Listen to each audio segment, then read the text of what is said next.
up the vinyl again so we get there's the blue sky. Oh, And we yes, can good. perfectly see Yeah, it. I wish I That's could have that in the wonderful. background. I've got the CD version, Fantastic. and you open it, and it's Dolly Reed, as in Kelly, the Mhm. lead actress, Okay. completely topless, but they don't have it in the album version. Okie dokie. Okie The dokie. LP version. I had a Um, lot of merch, but I've got a lot of stuff in storage. So I would have all my Blu-rays and DVDs and my Beyond the Valley of the Dolls merch behind me. But yeah, yeah. fantastic. Don't have Thank you those. for joining us. How are you? Yeah, good, thank you. Cool. How about you guys? I haven't seen, oh God, I haven't seen Scott since Scott, 1985. speak, please. Yeah. Why am I speaking? I don't need to speak. I haven't, Christian and I are well acquainted. We used to do the Monty Python reenacting out the front of the Globe when Life of Pi and yes. Holy Grail were on, Back when which is Ah, people would actually queue outside a cinema. Now we don't yeah, even get that. Oh God, I miss that era, and I'm so glad you were a part of it, Scott. Because I try and fun. explain to people we mhm, were on the mhm. cutting edge of, not the cutting edge, we were on the cusp of people having all the DVDs of these movies. Yeah, But yeah, just before it, it kind of, yeah, we were kind of in that era when I remember having a queue for the Muppet movie yeah, going around to the train station. I'm like, oh, yeah. holy shit. And then 2 years later, DVDs everywhere. But yeah, yeah, I'm glad you were a part of that time because it was a really big, yeah, It was fun. And it was a nice to good have those time. kind of being played where, where there were blockbusters in the cinemas, and then it was like, oh well, this is nostalgia. And this is the kind of thing that you want people to go and have fun at, as opposed to being seen at. Yeah, and I think Mm, having that audience, mhm. like seeing stuff with 100 people there, like, oh my God, I read there was an article a few years ago going Kristian Fletcher's events are the death of cinema etiquette. But at the same time, Wow. too, I don't control what the audience does. But I love that because I'm like going, yeah, at least it was an experience. Like, I Yeah, don't know. it's fun. It's a group event. Yeah, Uh, exactly. And it can I've build wanted to to a go back. cultural event. Because watching this movie, shout out John Waters, learned a lot. Thank you. Check out his interviews Yeah, on John YouTube for Waters. this. Yeah. When John Waters and I caught up in 2018, I think we talked about Russ Meyer more than anything because you're not going to sit there and talk Seriously, with. So I had coffee with John Waters when I went to please. Baltimore, and I was in touch with his agent because we'd been doing some John Waters nights, and I like to get a little quote every year. We did a night. And Hmm. then, yeah, Hmm. and she messaged and said, "You're in Baltimore at this time." John happens to be in Baltimore at that time as well. So I had coffee with him for a few Fantastic. hours. Wow. And it was just great because you're not going to sit there and talk about, hey, I want to talk about Pink Flamingo. We just talked about Russ Meyer the whole time. Wow. Wow. That's amazing. That's So amazing. no, yeah, knowing his interest in it, even his agent goes, oh, man, not agent, assistant, said at one stage, John, you've got another appointment. We've got to leave. And he's like, at one stage, he leant onto the table and went, how are we going to make the Kristian Fletcher cinema in Brisbane thrive? And even if it hasn't thrived since then, just Still to hearing have that, that just hearing moment that was of amazing. support. I mean, dude, yeah, because I know what he means to you. I know what he means to you. Yes, yeah. Absolutely. And I know what this movie means to you and what it means to John Waters, because I think you both believe that this is one of the best movies ever made. Oh, Yes? yes, yeah, definitely. Oh my God. So I've got Rocky Horror Picture Show, but how many people? Everyone's got that at the not everyone. A lot of people have that at the top. Rocky Horror Picture Show is my favorite film, enjoyment wise. I'm not saying this film Okay. isn't enjoyable, You have the but in most terms fun. of if Yeah. someone said to me, "What is your favorite movie?" If I didn't pick Rocky Horror, there'd be a lot of hell to pay from a lot of people. But also, too, it's my favorite movie. But technically, Beyond the Valley of the Dolls, just knowing the background, and I don't know if you guys know the background of John Waters. I mean, not John Waters. Oh my God, I'm already getting off. Russ Meyer. If you Little. know the background of Russ Meyer, it knows you'll get a lot more of an insight into what you're going into with Beyond the Valley of the Dolls. Because in 1968, he did a great film called Vixen, which was he was the king of the nudie at that stage. He'd done Faster Pussycat Kill Kill, which you guys may have Oh, seen. very iconic. I haven't Kind of seen it. tame. I'm sorry, I'm going to, but I've seen the image of the main actor since I was 12 years old in New Yeah, Zealand. yeah. Yeah. Yeah. Very tame by his standards, but it kind of showed the whole, the women are the icons and the men are the dickheads. Yeah. And as you would have noticed in Beyond the Valley of the Dolls, Yeah. that translate with a lot of his movies. So he'd come off doing Vixen in 1968, and then 20th Century Fox got sip of water. Sorry. 20th Century Fox, they were going through a bad time. The Sound of Music had gone okay in 65, but they invested in a lot of musicals like Dr. Dolittle, Hello Dolly, which pretty much almost bankrupted them. They were still getting over Cleopatra with Okay. Elizabeth Taylor in 1963. Yeah. Thank God for The Sound of Music. It kept them going for a while. So by 69, 70, they're going, we need to do something.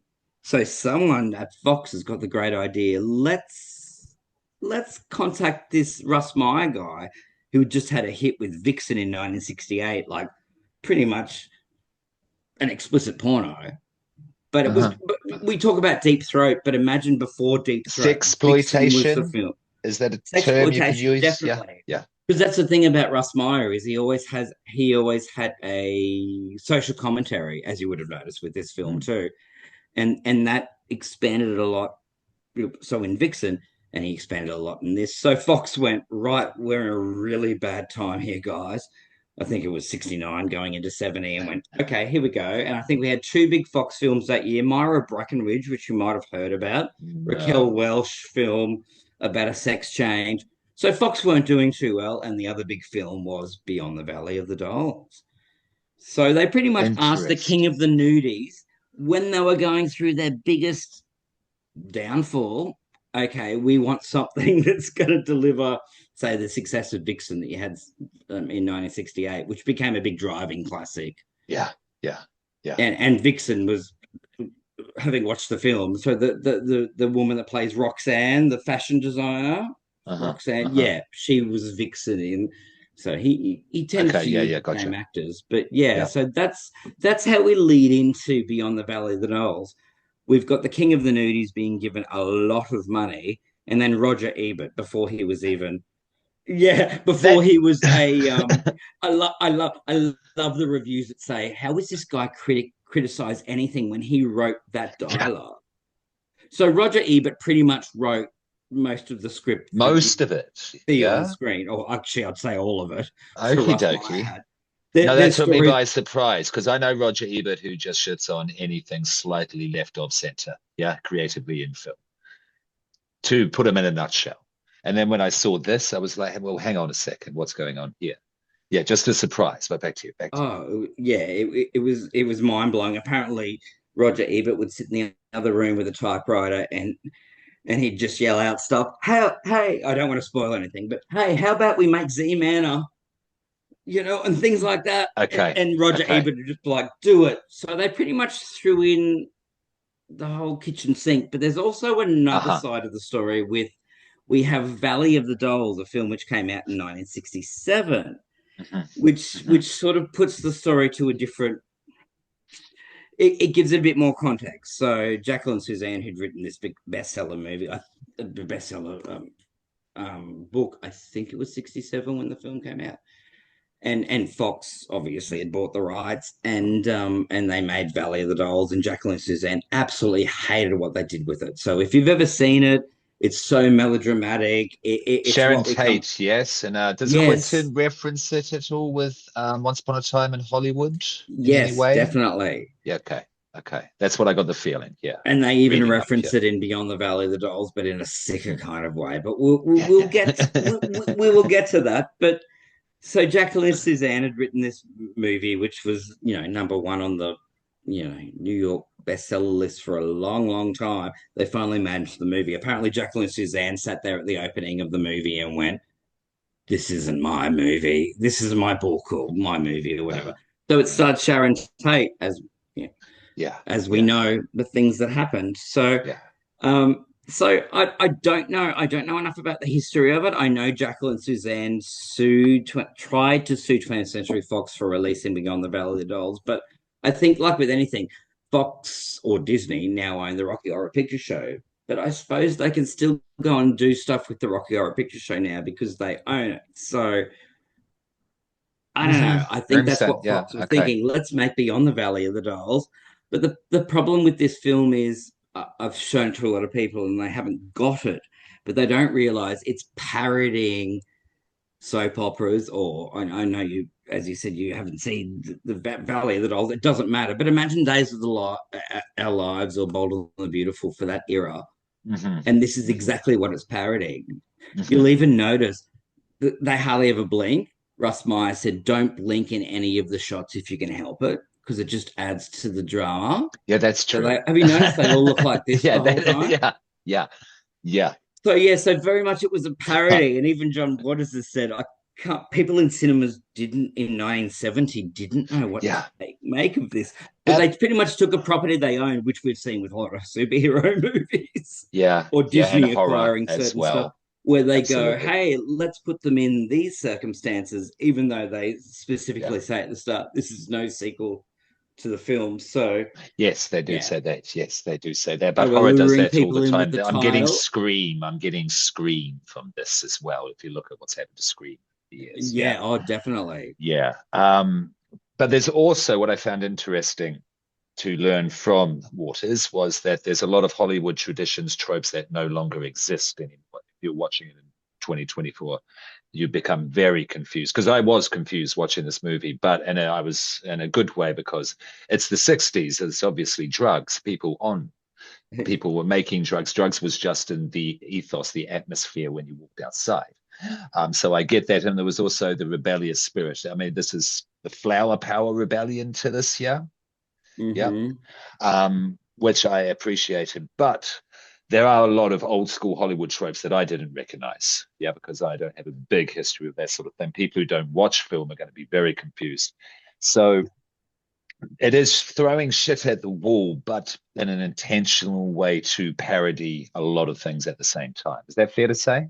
Oh, definitely. Okay. And as you said, tropes that have gone out the window, like the John Waters mentioned the map going across the girls singing. I think of Casablanca. It was probably used in a lot more. I'm sure I haven't watched. I know the clip you're talking about, but I'm not sure of what the other references that John said. But there was a lot of that 60s melodrama, like what they call Douglas Sirk, imitation of life, that sort of 50s. Looking at the camera one way and then. But all of this has a lot to do with Russ Meyer. That was another thing when I was talking about his films previously. His editing is so fast. This is why I love this film, because my brain is really like I can't. It may appeal to people nowadays. That's why I love this movie. This may come back in fashion. The first time I watched this movie, I'm like, oh my God, someone's made a movie for me. It just goes, but it throws all this stuff at you. And then for the last hour goes, right, you can sit back and just let it all unfold. But it's very much a Russ Meyer thing, the fast editing, which, people say it's hard to get into. But why have someone walking all the way down the stairs and then opening a door when you can just have them half walking down the stairs and then appearing at the door in the next shot? That's kind of what he's like. Yeah, there's the manic kinetic editing of the first part because of what's going on, all the drugs and the partying and, talking to this and that person. But at the end, where it becomes wide rolling shots and fields of flowers and such, and it begins to unravel like a Timotei commercial or something by the end. Where this movie's coming from politically, you can see, but where it stands kind of ethically is hard to determine. Is that fair to say? Yes, and I think it's hard also. It's a common trope, but you got to think of the era when it came out. It's important. Even though he was also parodying those thoughts of what people had at that time. So, sorry, I'd love to hear Scott. Sorry, I haven't heard much from Scott. I just wanted to... Sorry, I'm not cutting off, Gene, but I wanted to hear what you thought about that. This got an X rating when it came out. Russ was shooting for a hard R, and there was apparently a whole bunch of footage that he shot that was even more titillating. Like, this is, by today's standards, it's quite a vanilla film, realistically. When it comes to like the sex and all sort of stuff, that's all episodes of Euphoria have gone harder than this. It's kind of background and it's hidden. It's beautifully shot. Is there a version of this somewhere that's got all of his original footage. Good question. I might sound like a perv, but I'd love to see it. Excuse the F word, but yeah, I'd love to see it. Please go. Yeah, so he's shooting the whole time thinking he's having another Vixen. I don't think he had a film between Vixen and that. So he's just come on from having the biggest X-rated drive-in film of all time, and then Fox is giving him this money and go, do what you want. And I have heard that certain scenes were cut out. I think it'd be stuff like, you know how we saw scenes of Kelly and Lance lying on the bed. I'm sure there'd be more nipple shots or boob shots. And like things when they're getting dressed in the dressing room. I have seen other photos that show her with the whole boobs out, which I wonder if, that was... Sorry, I wasn't searching them out. They just... No, no. I mean, it's this film. And it's Russ. But yeah, so and Russ was very disappointed when he cut all this stuff out and he still got given an X rating, which I suppose Well, there's a scene... Because he could have done a Vixen. Yeah, there's a scene with a jacuzzi in the background where two other characters are talking, and there's a couple in the jacuzzi, and they are obviously in flagrante delicto, but it's so subtle and so much in the background that I'm sure there were other scenes shot that were more intense, explicit. Good word, explicit, more explicit. Shows more. Yeah, but it's such a hard thing. Excuse the pun. It's such a hard thing because having knowing the movie so well, I don't honestly know what extra he could have added unless it was, as I said, more shots of Kelly in the bed with Lance when she's got her boobs out. Yeah, other things like that. There would have been more boobs, I think, because Waters states that Russ Meyer's main focus, not only in this film, in cinema, but in life in general, is boobs. The best story, the best story I heard from John Waters is I went to Russ Meyer's house once and he goes, pull that. Oh, no, actually, it might be the other way around. Anyway, someone was at someone's house and they go, there's a book there all about melons. Actually, it sounds like it would have been Russ's house. So I think he made him pull it out and have a look at it. He was obsessed. And that's what I love about it. Beyond the Valley of the Dolls tries to be sexy and pushing the envelope, but it's so camp. Like as a gay man, I find it effing hilarious. It's trying to be sexy, and then I'll have shots of like Kelly looking at Lance's date, but you have to have a shot of the boobs. Things like they're so Russ Meyer. If you, I trust me, watch Faster Pussycat's great, but not a best example of this kind of stuff. But look at things he had at this stage with like Super Vixens. And he ended up doing Beyond the Valley of the Super Vixens. So he got a bit ahead of himself. But yeah.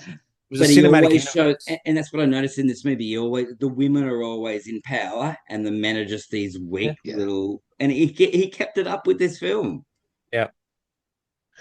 It's interesting. It's interesting. Did he mess with Roger Corman at all? Did they cross paths? Not sure about that, actually. That would be I'd love to see a collaboration between those two. Oh, that would be great. It would have been great if they had. Now, the big thing I want to ask you guys is, because this is a big part of this film for me, the soundtrack. The music. Okay, of course. Yeah. Scott, Baron. Sorry, Shivers. I've probably called you the wrong name the whole time. Look, we all dead named ourselves in the first episode. I'm boring. I'm just my normal name. So good. No, the music is such a big part of it. Like it's a whole character into itself.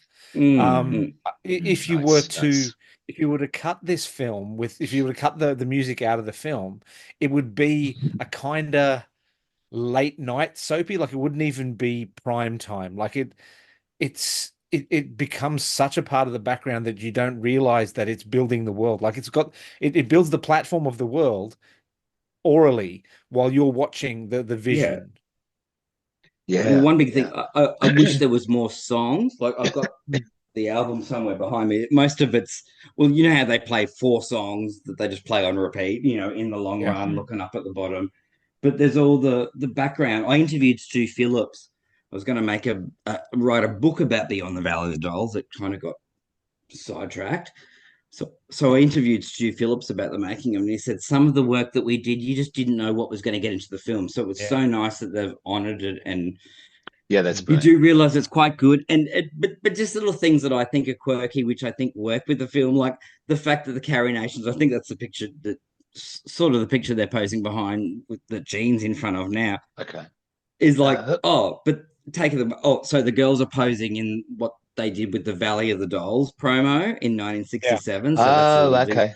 But the fact that we see behind Gotcha. is you saw it in Kelly's room. She had a life-size photo of the band above her bed, and every time they had to play a song at some stage, they'd play one of those 4 songs or whatever. But it was good. It was showing that they were superstars, and the music's really good. What I wrote it down, it's Mamas and Papas meets Jefferson Airplane. Yep. Definitely Does Jefferson that mean something Airplane. to you I got guys? that. That's what I think about it. The Jefferson music is Airplane. really I got bloody good. Yeah. So Sue Phillips worked with Lynn Carey. So you probably noticed that the girls were lip syncing. So that wasn't their actual voices. So Lynn Carey, oh my God. Thankfully, or not on this version, but I've got a soundtrack album that has the versions from the movie and then Lynn Carey's original recordings. So they must have, with the magic of film, they couldn't cut it together properly. Anyway. But yeah, no, I think that the music's really good. I'd love to see it as a musical on Broadway, or musical in general. But who'd go and see it? Interesting idea. The people they've called, they have said that it is pretty much the prequel to Showgirls. Like this is the '70s Showgirls. Yeah, sure. Yeah. Another movie we will talk about one day, guys. The idea of making that into a Broadway musical is genius. And it would happen nowadays. Musicals are leaning that way, to and stay with such a strong score. Popular. Like, I've got this record behind me, but I've got a version that has like 28 songs. So all these other songs that were hardly even heard in the movie, or the little bits of it. So they've been generous to this movie, but it's very culty. So I'm glad they actually gave us something like that. What's the actual band? Who is the actual band that plays the music? Because it's not the girls in the movie. Well, I'm not 100% sure, but I know we've got. Well, I know we've got this. All it says is vocal by Lynn Carey, and of course, one of my favorite groups, the Strawberry Alarm Clock, doing Incense and Peppermints. Even before I saw this movie, I knew that song. Nice. But they've got quite a few on here. I love how one of the tracks is called "Gun in the Mouth." Hey, wow, So I want to talk to you guys. So I have screened this film or showed it to a lot of people over the years, and they love it, but they don't like the third act. And when I say the third act, so we've got the introduction up until the party, sort of the second act where all the things start to unfold, and then the third act where they start to get invited to a very acid-fueled party. And that's when a lot of people have told me I lost them at that point. Yeah, it's wild. It is wild. It goes off the rails. Like it's no longer following what you were expecting from the first 2 acts. But maybe it was hard to, almost like a hair commercial. And then there's like 12 endings.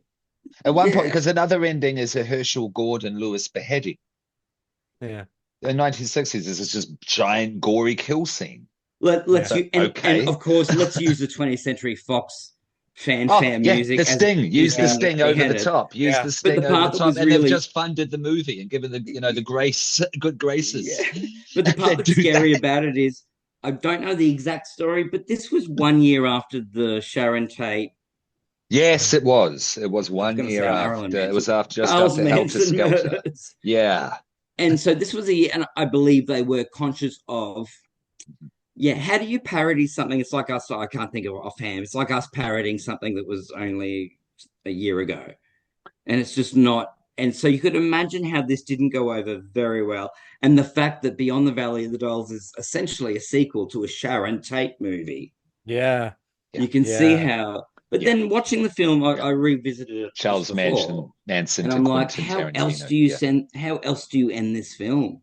Not how else do you? There are other ways, but they've thrown so many characters and situations at us that the only way you can pretty much solve it is, sorry, spoiler alert, but kill half of them and someone can suddenly walk again. Yeah. So love. It's a hard thing. That's what happens when you go.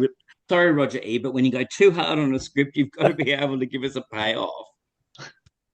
It doesn't feel like it's just tagged on. Is this film the spiritual ancestor to the Asylum mockbusters of today? Actually, it could be actually. Well, because you look at a lot of those, and like, I'm a couple of posters here, and it's got like Ape X versus Mecha Ape by the Asylum, and a lot of these films they've got a relatively strong first act, an okay second act, and then the third act is just bananas.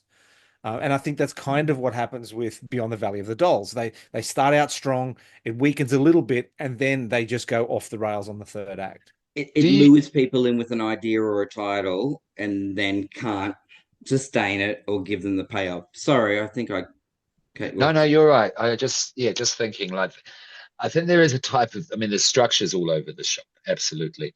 But there is a type of arc to it because we're talking about what this parodies, but there's also a sense of satire to this. It does cut a little deeper than parody, how it shows how all the characters come to Hollywood to live the American dream, and then they meet the rich people and they take the drugs, they go to the parties, and like Dogs in Space, to use a punk rock Melbourne version back in the day, and then they just decay psychologically, and then the movie just gets crazier and crazier in its structure and its form to parallel that, to show that, and then and then by the end, when you are just given this just complete chaos, it kind of does make sense, because how this ends is just completely up for grabs. You know what I mean? Because who knows when you're put into these situations, when you've gone through all of this, how this is going to end. It's very loose, the arc, but I think that is a type of arc that it may be trying to reach. Yeah. And one thing I noticed when I watched it, I revisited just before, I noticed when Susan Lake's lying on, she's, what's his name? Baxter Wolf. When they're lying there going, oh, everything's fantastic. And then 2 seconds later, they cut to, I'm going to have a secret party. And you almost think to yourself, everything's kind of being rounded up. They just felt like they needed to do this extra to give it this runtime or something. And but little interesting thing, another little tidbit actually. You notice Roxanne and Casey end up getting dressed up as Batman and Robin Hood. They were wearing the original 60s outfits from the TV show because it was Fox. Yeah. We would have had access to that whole set. Yeah, that's fantastic.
And that very first party scene where Kelly walks in, where they meet Z-Man for the first time. Kelly's actually wearing the dress that Sharon Tate wore in Valley of the Dolls.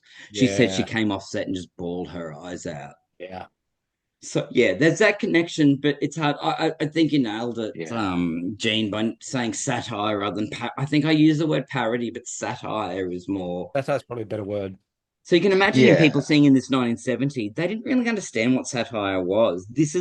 This wasn't a lot of it what had been seen.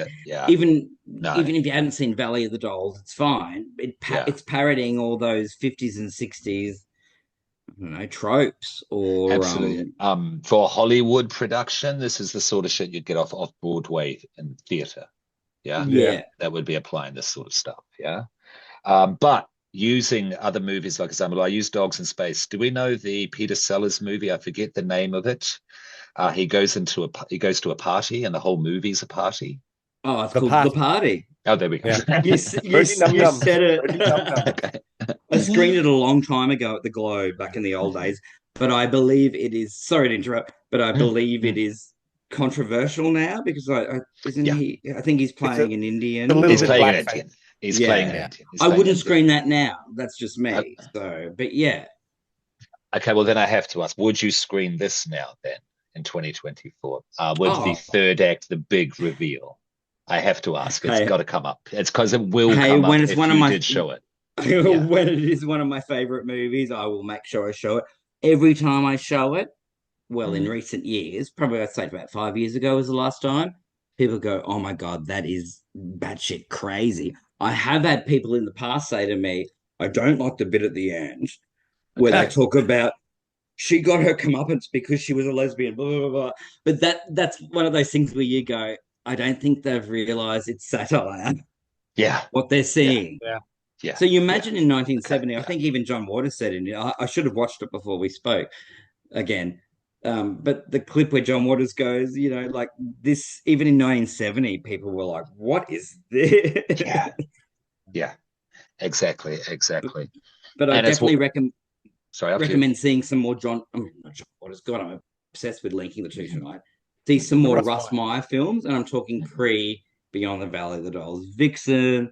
You can they're all on YouTube. You can find them. Yeah. But pretty much the sexploitation films, but he has that humor behind it where, you even heard in Beyond the Valley of the Dolls where they'll bring in like a little bit where they have a little bit of music that's like, I don't know, really cartoony or something like that. That is very much his style. So I often think when someone's given that amount of money from Fox to make a movie, this is what he's going to do. So it didn't do too badly. I think it made its money back and went a little bit further.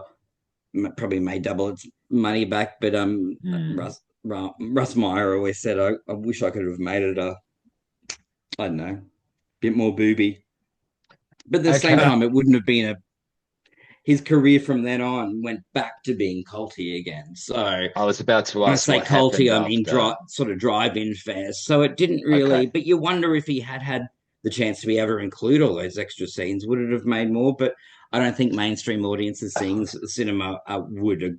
Not at that stage. No. Yeah, because Scott. I was going to say, do you think that Russ was a major influence on the Australian sexploitation film industry, like our Alvin Purples and that sort of thing?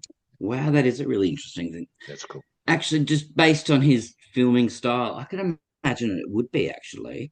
And very much like I was saying before, the drive-in fair, which very much was his kind of shtick, I suppose. Yeah, that is really interesting.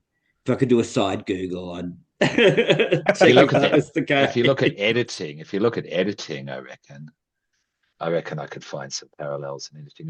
Have you guys seen Dogs in Space? I know that's not Aussie. Oh yeah, I love Dogs. I've screened that a lot of times. Yeah. Any of these you would like to come back and talk about? Not that we're wrapping up or anything, but Kristian, at any time. Oh, definitely. I've got a weird and wonderful,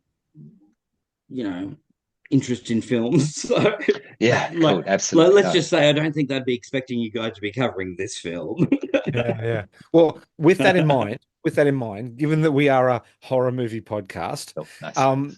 What would you say your favorite horror movie is?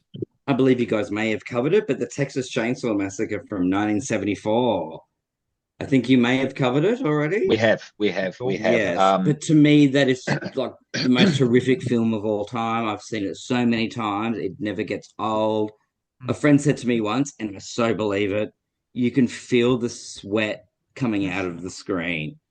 Yep. Of how hot it is, and how it gives me goosebumps talking about it. I haven't got into the sequels or the remakes because to me that is the ultimate. Do you know number 2? Have you seen part 2? Yeah, that's the one 87, Dennis Hopper. Yeah. I saw it a long time ago, but it doesn't fit that documentary style. That I'm with you. This could be real. I entirely agree. But that's one B grade horror film that I get very excited for because I love them both. I mean, the number 1 is my favorite on any given day. It can swap between a couple of things, but it's always in the top 3. definitely agree with you with everything you just said. But Tobey Hooper, like with number 2, when he just flipped it and made it just a psychotic comedy out of it, I was very impressed. That's one B grade that I do get excited for. Yeah, and it's one of those movies that still to this day, I just remember her putting the mask. I haven't seen it for a while. Putting the mask on her, or the skin, or whatever. Yeah, as I said, it's been a while. Putting the thing on her face, I still remember that to this day. And whenever I see that actress in movies, I'm like, it's the Leatherface chick. I've never seen. I think I've unfortunately seen the Renee Zellweger one, but I haven't seen Leatherface 3, which I believe. Yeah. You're fine, man. You're fine. Okay. I'm not a big fan of seeing the newer ones. I just think the story's been. I saw the Texas Chainsaw Massacre remake, the 2004 version, at the cinemas the day it came out, and I was pretty impressed with it. But don't go back. I didn't go back. I haven't gone to anything else since then. The originals are the best. As I said, I can feel the sweat in Texas Chainsaw Massacre. It could be real. Just quickly before your next question, Baron, sorry. Spring Breakers, seen it? Yes, I have, not for a while. Selena Gomez? Is that the best exploitation since Beyond Valley of the Dolls? Oh. Yeah. Oh, this is a tricky one. You've got to give me time to think about these things. Okay. No, we've had better exploitation since then. I'm thinking of the Pearl series or the X series. That to me fits more of an exploitation feel while still being mainstream. Actually, that fits this so well. A film that's fitting the exploitation but trying to be mainstream. But that's just an idea. This is off the top of my head. Yeah, sorry, I just wanted to throw that in before I forgot. Sorry, back to you, Baron. You're right. If I have time to think about it, I'll probably have something else. So look, obviously, Texas Chainsaw Massacre, classic of the genre. Brilliant film, amazing. We all agree on that. What about Australian horror? What would be your favorite Australian horror film? Horror. Look, I love a bit of Razorback, but I'm also a bit of a Wake and Fright. Oh, this is hard. Good choice. Wake and Fright's a good choice. Yeah. And we did Razorback recently. Let's do Wake and Fright at some point with you. Yes, at some point. Now that we've got a proper copy of it, let's go the B grade Eggle and go Houseboat Horror. Oh my god, I waited for years for them to release that. Already in a proper version, you can actually see the people. Yeah. But I love that because that's such a I studied Australian film at uni, and every assessment I would try and push the whole fear of landscape, because that's what we've got out here. There's such a fear of we as Australians half the time. We talk about it a lot. Don't even know what's out there. Yeah. So even things as simple as Wolf Creek just terrifies the hell out of me because you're like, you don't know where you're going with these people. And that's what I always laugh about. Not laugh about, it's not the right. How tourists automatically want to go out in the middle of nowhere and plonk themselves, and you're like, oh, we don't even do that. But I mean, we did Long Weekend. Which is another one of those where it's the 70s version, I'm assuming. Well, we did. I watched the remake as well, but I much preferred the original. Yeah. But like just that whole fear of landscape, fear of nature. Like as we all know, with being fans of horror films, you're scared of the beast. In Australia, the beast is the landscape. We don't know what's going to present itself, whether it's going to be a serial killer or some ancient demon, And I think Ozploitation gets lumped in as being, but to me, Ozploitation is Aussie 70s and 80s horror. Not all of them, but Ozploitation gets lumped in. Thank God for Quentin Tarantino actually penning the phrase, because apparently it wasn't a thing before that Not Quite Hollywood documentary. Really? I didn't realize that. Yeah, he kind of penned it, and it kind of came from there. And I'm like, but I love that era of filmmaking because, having also studied Australian film, when we're talking about Picnic and Hanging Rock and stuff, Australia were presenting this image of having this new art cinema, but we really wanted to be showing all of this stuff, like Turkey Shoot and stuff like that. Like Mad Max. Mad Max is an exploitation film. God, I went to America and they had to dub everything because we couldn't understand what the Australians are saying. Are you kidding me? There's not that much dialogue in it anyway. We'll get Tina Turner for the third one. But so I think we've got a really rich history, and I'm so glad it's been preserved in some way through DVD companies. Shout out to Umbrella Entertainment, who remaster so much stuff, and they've been so lovely to me over the years, giving me the rights to screen stuff. And they own Showgirls, so I've got to be nice. They own Showgirls. Wow. No. Well, if that's not a feather in your cap. Showgirls. Baron, or a dollar bill in your G-string, you mean? There you go. You have more, Baron? I've got a bunch of silly questions I'd like to ask. So, Kristian, if you could be a movie slasher, if you had a slasher made where you were the slasher, what would be your mask, and what are you getting revenge for? Funny, as soon as you said that, I'm like, Jason, who's my hero, but I've got to be something unique. It needs to be something you grab quickly. As I look in the corner and there's a colander. No, I'm not going to pick that. Oh yeah, but you have to grab something quickly. Oh no, I'd do something that people. No, you don't want to. Yeah, you don't want to scare them too. Oh, what would I grab? Can't grab the Beyond the Valley of the Dolls soundtrack.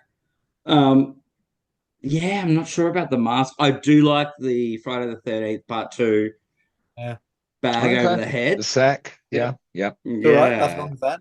Because sometimes you've got to grab what's available. Like looking in my room right now, I've got a pillowcase and a colander. So I'd be the worst horror villain. But if I could be like Jason Voorhees is my hero. I said this to someone once and they were most offended. Sorry, he's my hero. Yours might be Reagan, but out of the 4, he's your number 1. Out of the Mount Rushmore of slashers, he's number 1. Definitely. Okay. Definitely. I'm a Chucky / Freddy, but Chucky, over. Yeah, Jackie's got. I like the funny ones, like dialogue ones, more than the silent. The shapes. I see. And you've also got to take on board the sequels, and you go, how did they change? Because look at Freddy. If I look at Freddy from Nightmare on Elm Street '84, look how much he changed. He became a wisecracking.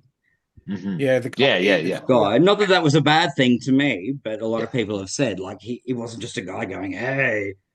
And then whatever. No, he became a rock star, stand-up 80s comedian at that point. I love Jason because he's big and brooding, and he'd be able to beat someone up for me. And also, like someone that approaches with without outstaying their welcome before they've even got there. You got to like someone that just swiftly gets in. And also part 4, where you have Crispin Glover dancing to AC/DC to on the film, whatever song what it was. That's one of the best films in cinema history. I've had people ask me to do a Friday the 13th marathon, and I'm like, I don't want to pay that amount of money for the people that are not going to want to turn off for the half of it. Yeah, I'll get an audience, but it's usually only and when you have to pay more than $300 a movie, let's just say wow. Okay. So one of the other questions I've got that I ask is, so with the current surgence of loved children's characters becoming into the public domain, and B-grade filmmakers making horror films of these loved characters like Winnie the Pooh and the Banana Splits. Popeye. Popeye. What loved children's character would you like to make into a horror film? Oh my God. You guys might not remember this. I'm showing my age. Do you remember Teabag? Yeah. I know. Oh my God. I didn't grow up here though either, so there could be that. Yeah. That's all I can think of. I missed actually Round the Twist. There could be something really sinister happening inside that lighthouse. Yeah, do a horror. Because I remember, I don't think a lot of people realized at the time they were all based on those. Remember Paul Jennings? They were all based on his books, so you'd read them and then see the TV show. But I thought, that'd actually be a really good one. But yeah, look up Teabag one of these days. It was one of those things where in the late 80s where they'd get, the opening episode was, haha, little girl, I'm going to throw all these coins into blah, blah, blah. And every episode was her uncovering all the coins to eventually make it to the end where she'd solve the puzzle, something like that. But there was an evil queen who was called Teabag. Yes. Go away, Ed. Yes, so that's a disturbing-looking child. Oh my God! Sorry, well, I know that they did the musical version in Brisbane recently. I I asked someone, they said, oh, it was good, but I didn't hear much more from that. I want to hear the nitty gritty. I want to hear, did they do the theme song at the start? Did they? Yeah. I'm just looking up Teabag now. No worries about kind of pauses or delays there. Okay. Fletcher, because I edit, of course. So I'm just bringing up Teabag. So it's on the. Is it going? No, sorry. Here it is. Okay, there we go. Okay, so it's on the right of the screen. Yeah. Yeah. So you want in 1987 was the original. Yeah, and that little guy, which I'd still have to play to this day. Mm-hmm. So it was kind of like they said it was Black Adam meets Doctor Who with the fantasy thing. I don't know much about either show, so I don't know if I'm giving the best example.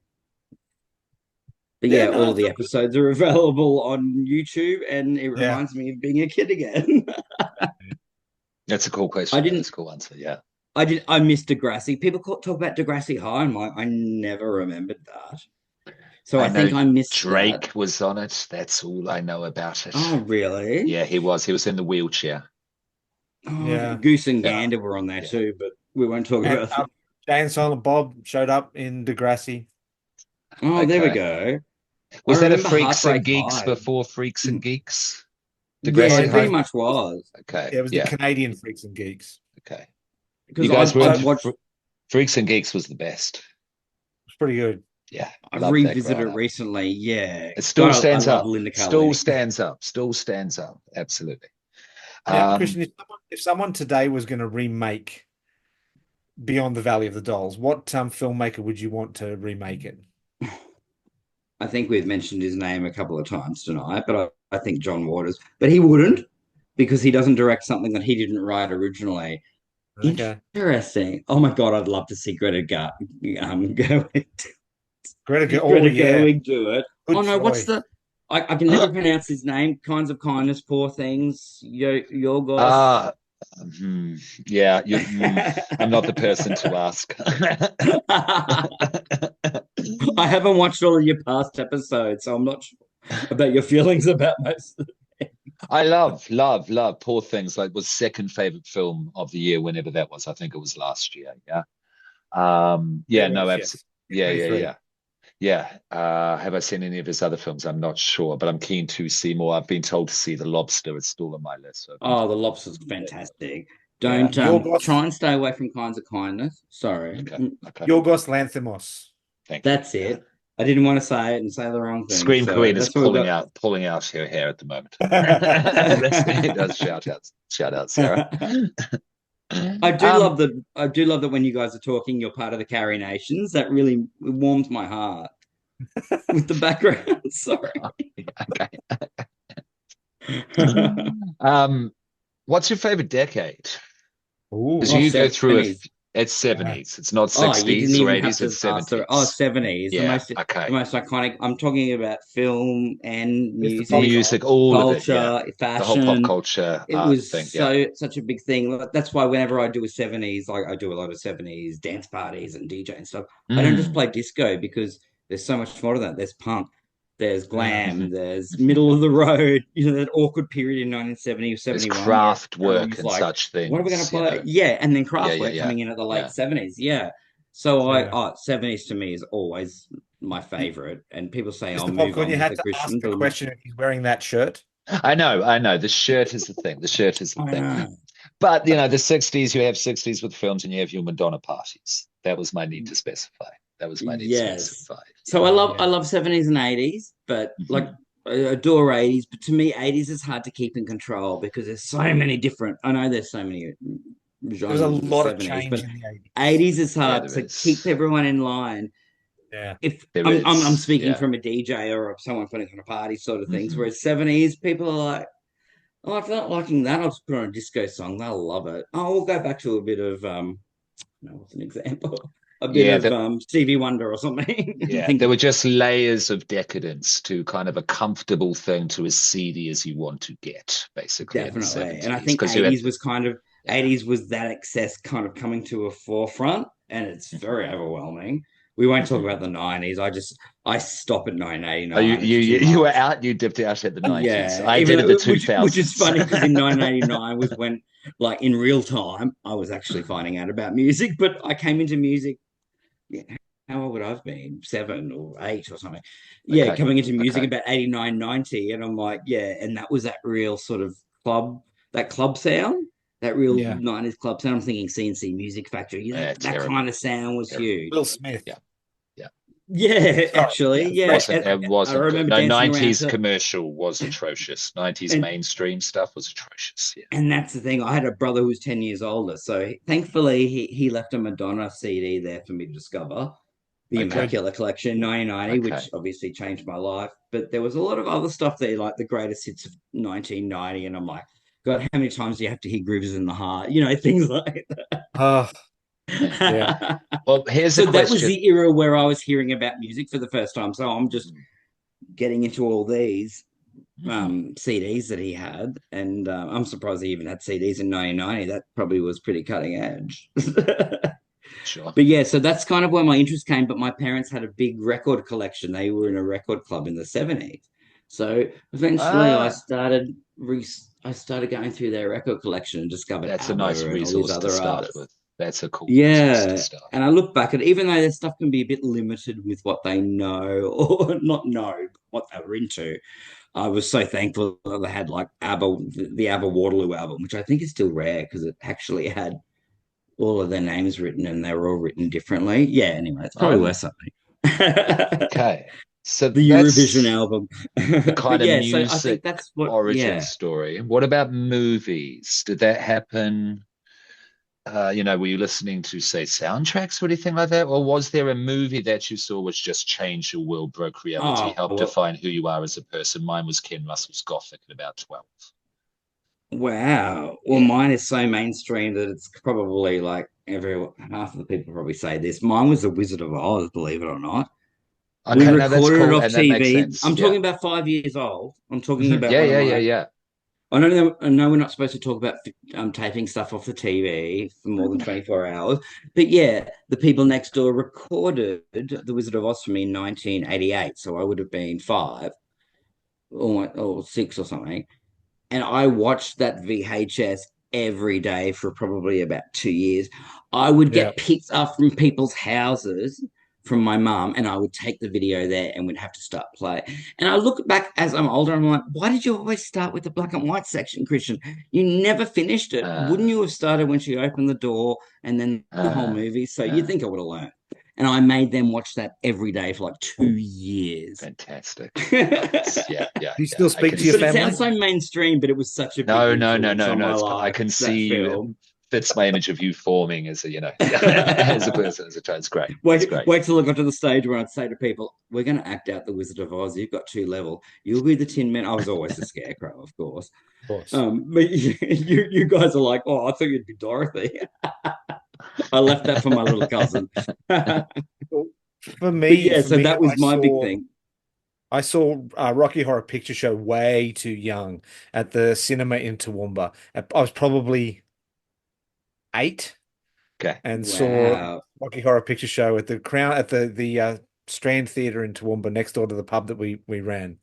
And I must have gone back to see that 4 or 5 times. Because we could get in free. The cinema was owned by the same people that owned the building the pub was in. So I just had free access to the movies anytime I wanted it. Cool. Rocky Horror for me. So these 3 movies we could recite as soon as they start playing the dialogue, just subconsciously mouthing. Yeah. As soon as those lips come on the screen in Rocky Horror, I get goosebumps. I get goosebumps just talking about that. Yeah. I've seen that movie over 1,000 times without a doubt. Yeah. As I said, God, we acted out in front of the screen. We're getting back to it next year. It's been a while. There's a new doco coming out about Rocky Horror that we were filmed part of. It's doing an Australian tour and then going to Netflix. So I better bring. What did you think of the remake? The Rocky TV one? Yeah. I wanted to watch it. A lot of people have said to me, I refused, but I'm interested. It just proves that it was of its time. Yeah, it really does. Okay, so bad. And casting it with as a sorry, Gene, what'd you say? So bad. I'll say it. Yeah. Yeah, and I think casting it with people that seemed like they were off TV, and like nothing against Christina Milian or whatever that played Magenta, but I'm like, that's not Magenta. I love the 70s version where Patricia It's all too vaulted, you know what I man. mean? That's just too, on a It doesn't pedestal work. in the heavens now to be ever touched. You know what I mean? It's kind of ridiculous to suggest. Sorry, after you. So whenever we screen the film now, we have to get the permission from Disney now own Fox. So Disney now own Beyond the Valley of Dolls, which is funny because Z-Man's technically a Disney villain, which I love. Who's the Disney Beyond the but Valley we now of have to as soon as Disney bought Fox, we have to now pay more for Rocky Horror for it. And I'm like going, if you bloody introduce do you know how some movies have the castle at the start with the Walt Disney logo? If they have that at the start, I'm out of here. But yeah, but it worries me. I read something saying Disney are developing a Rocky Horror themed Disney movie. I mean, Christmas movie, not Disney movie, because they now own the rights to the film. They can do whatever they want with essentially the Rocky Horror Picture Show brand, which we've seen happen with Disney. Oh, I don't like the idea of that. Yeah, no. So hopefully they. don't want. I do like the idea of you being part of the Carrie Nations, though, Scott. Please, drum kit. Just don't throw yourself from the banister up. Yeah. What would this film look like if it was made today? Whether or not they could make it today is another blah blah question. Well, what would they have to have in it? What would they need to show to satire an extreme lifestyle of the elite? I don't know. Would it work today?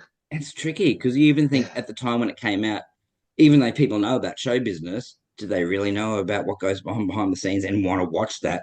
The closest equivalent I can think of is, this is probably a stupid comparison, but that recent Saturday Night film, like that whole fly on the wall, how things happen sort of thing. But this wouldn't work now because, well, as we said, a lot of the tropes wouldn't translate now. But they have said the closest thing is Showgirls from 1994. Yeah, okay. But even then, that's probably the worst example. You know, the whole it's always three girls in a rock band. I'm thinking Josie and the Pussycats is another film I'm thinking. Three girls in the show business that get caught up in a web of blah, blah, blah, and all this stuff happens. Which I think is really interesting that this came out in 1970, because aside from the Valley of the Dolls film, which was loosely that, but not so extravagant, that wasn't really a thing. Going to Hollywood, getting famous. Yeah. You know what I mean? As a Hollywood trope at that stage. Yeah. So as a Hollywood trope. Let's just say Roger Ebert and Russ Meyer were very ahead of their time. But if you do watch the original Valley of the Dolls, it was three girls trying to make it in. One being in Broadway, one ended up being a porn star because she couldn't make any money. Yeah. So when you watch it, you'll see, oh my God, Beyond the Valley of the Dolls is very much a over camp version of that.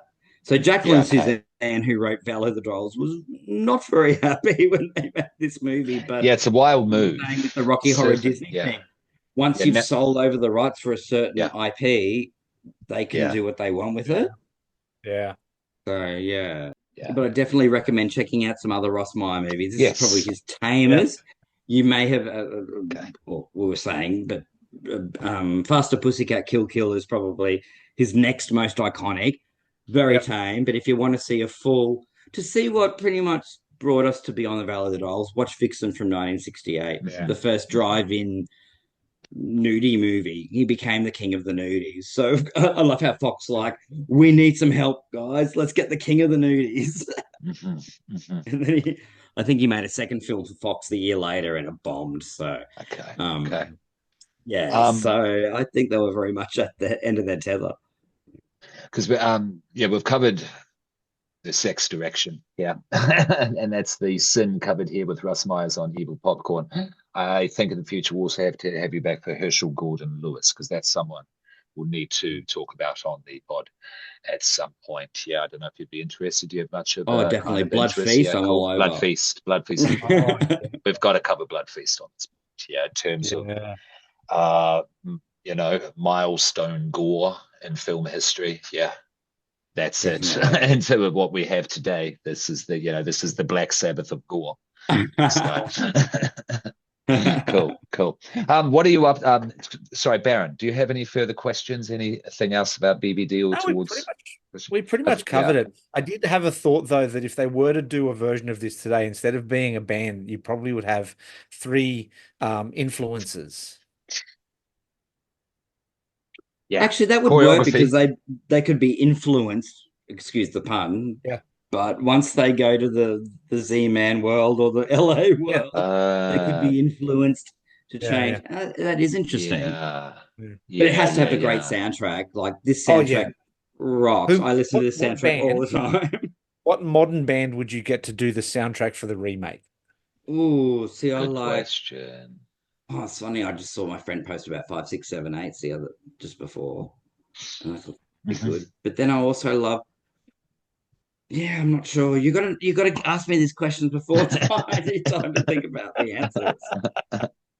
But yeah, or even not Haim or someone. Yeah, it needs to obviously be a trio as such. But I think a tripod. I'd love to see. Yeah, pretty much. You could get tripod as well, as long as I can include the 4-chord song in there. But I just think the soundtrack. That's what I interviewed Stu Phillips, who wrote the music, and he said, "Oh, there was so much stuff that didn't get included." So thankfully, other soundtracks have incorporated all that. But he was just and I'm just so impressed with the music of this. You just don't expect it from this.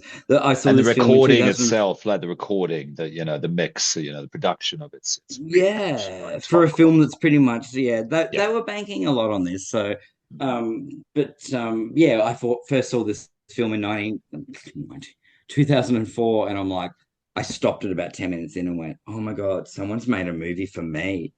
Because it was just too much. It's good when you find it, isn't it? Yeah, and isn't it great when that thing sort of hits you? Yeah. So I feel more excited about Rocky Horror, but as I said, this is for me technically, visually, orally, it is the greatest film ever made, and I will stand by that. Cool, love it, forever, love it.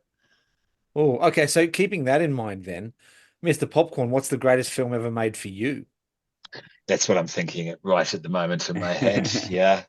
So you got to think. You got a favorite, but you got to think greatest. They're two separate. Yeah. Okay. Well, it's the conversation. I was thinking this in bed the other night because I'm sure it's going to come up. Blade Runner or Texas Chainsaw Massacre. Ooh, okay. See, 3 and 4 is Audition by Mika Takeshi. And the other one by Demian Rugner, When Evil Lurks, and that was last year, believe it or not. Yeah.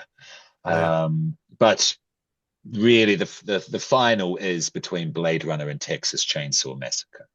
Okay, well think what's the one you enjoy the most, and and the other one is a great film that obviously you love as well, but technically trumps the other one. It's hard to differentiate. I had to do this. And it's tricky. What's the movie you'd always come back for? Like mine's Rocky Horror because I know every word. I'll go back to that before I'd go to Beyond the Valley of the Doll. But I think that's the greatest film, but not necessarily the most enjoyable of the two. Yeah, the greatest film ever made for me is Blade Runner. Still, and Texas Chainsaw is my Rocky Horror. Yes, as crazy as that sounds. That's where I go to have a fun time. I can see that. We actually studied Blade Runner in high school. I don't know if you guys got that chance to do that. No, that was pretty good. That was in the stage, I think, when they brought out in 1998 when they brought out the weird cut, or I don't know what version. I don't know enough about Blade Runner. Yeah, it was the final cut. I believe that one was called the final cut. Yeah. It was on VHS, but I remember we studied Blade Runner, so you'd like that. Oh God, I tried to make them study Rocky Horror, but they just wouldn't do it. Yeah. Okay. Have you answered this question, Baron? No, I haven't. What's your? Yeah, please. Look, I'm going to be really basic, and I'm going to say Ghostbusters. Okay.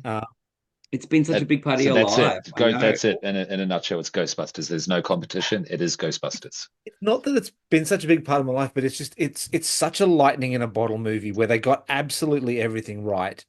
Like the formula that they made the film out of shouldn't have worked, but then everything just came together at the end. The mix was perfect, and the sadness of Ghostbusters is they haven't been able to capture it again. Like, don't get me wrong, I've liked all of the following ones. I even liked the 2016 reboot for different reasons. I like the modern ones, but that first film was absolutely perfect. It was a comedy with comedians in it, that was a sci-fi, that was a horror, that they played perfectly straight. The jokes were only in there because they made sense in the world. And then preceding films, they've gotten it wrong, where they've gone, oh, no, it was a comedy. It was a comedy. It was a comedy. No, no, no, no, it wasn't. It was sci-fi horror. It just happened to be funny.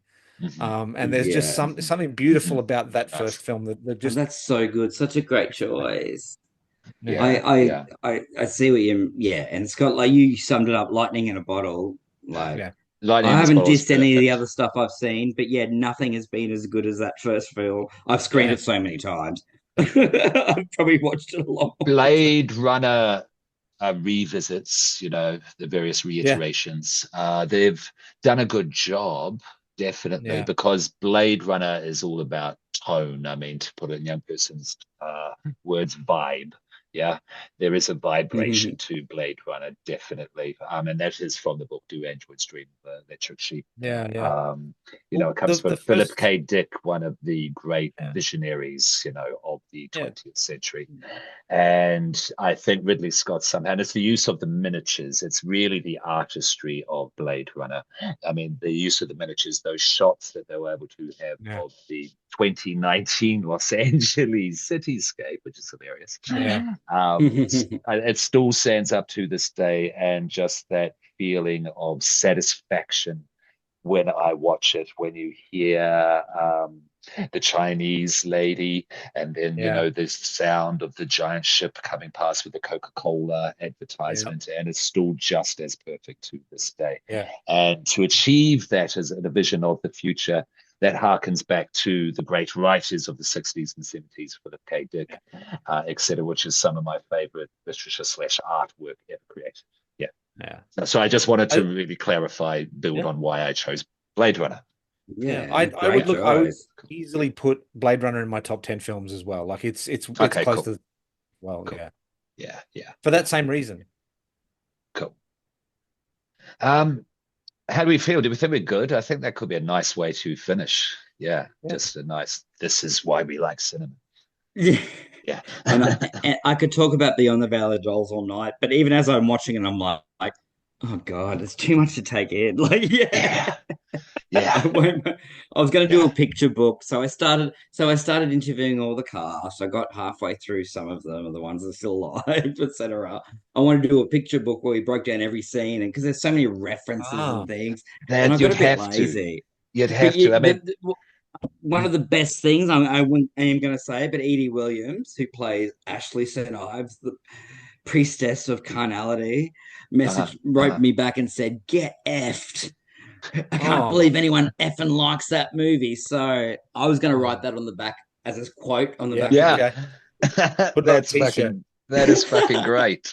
And I'm like, but I saw how you performed in the film. Maybe that might be. Anyway, she might have found God. Might have just been a job. A job. Exactly. And something you did 50 years ago, or almost 60 years ago. We won't rate this, because I think, Baron, do you agree? Do we give this the evil popcorn stamp of recommendation? To go out and check this out. 100%. Yeah. And don't feel like you have to do that because I'm here. No, not at all. No. It's a piece of culture people should experience. Yeah, absolutely. And it's a piece of anti-establishment culture that people need to experience in film as well, through film, definitely. I mean, they do a Herschel Gordon Lewis beheading scene to a sting of Fox that funded the film. I mean, how punk rock is that? And it was a huge influence on the Rocky Horror when they were doing the Rocky Horror show. And I always think the character of Lance Rock, the blonde guy with and then the guy in the wheelchair, I go, I wonder how much it influenced them. So I think it's influenced a lot more people. Quentin Tarantino said it was the greatest exploitation film before Showgirls. So I don't know what else you say. We need to do Showgirls one night. Get me on for that. And we should do Rocky Horror as well. Definitely. Yes. But Yeah, I feel I feel really Rocky should. Horror is beyond analysis, though. It's one of those sort of Let's things. just do one of these. This has basically been a celebration conversation of sets. Yeah. Yes. Yeah. Definitely. Always happy to do that. Yeah, and that's perfectly fine. And and evil, rebel. Yeah. Rebel. And this is what this film is all about. So perfect for the pod there. Thank you so much for coming on the pod. Yeah. Is there anything you want to tell the people about what you're up to follow so you anywhere? Anything, Fletcher? It'll come out of the woodwork eventually, but Yeah, okay. anything happening. But go to kristianfletcher.com. You can see my, they probably can't see that.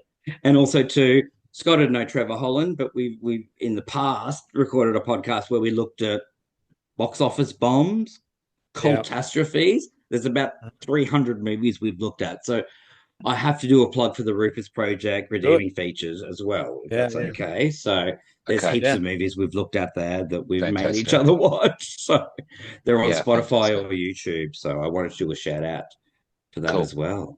Any links you want me to put up on Facebook, Instagram at Evil Popcorn Pod, and as always, YouTube? KristianFletcher.com is fine. Or if you have to do Facebook, Kristian Fletcher Events, but gotcha. Cool. .com is fine. Yeah. Even though Facebook has somehow thought that I'm a spammer, so I can't post my .com anymore on Facebook. You're like, thanks guys, you've really helped me out. Sucks. Oh well, when you don't pay for anything, what can you say? But I was a bit pissed off. Absolutely fair. Evil Corp, Escape Manor, as always, come see us. We'll show you a scary good time. Do you want to shout out your people there, Baron? Yeah, look, shouting out Improv Queensland, shouting out Act React, and we've just had the cover reveal for the anthology. I've got a short story in for IFWG Publishing. Into the Cthulhu Universe is the name of the book. Awesome. Yes, check it out on our Facebook page. Yeah. Yep. Nice. I think that's all. Good night for Mr. Popcorn. Baron, what say you? Go to bed, children. Go to bed. Now, I'm going to go and watch Beyond the Valley of the Dolls and listen to the soundtrack. I don't know about you guys. Yeah. All right, perfect. Oh, I love it when you're evil. This is me at my most evil. Do your evil laugh.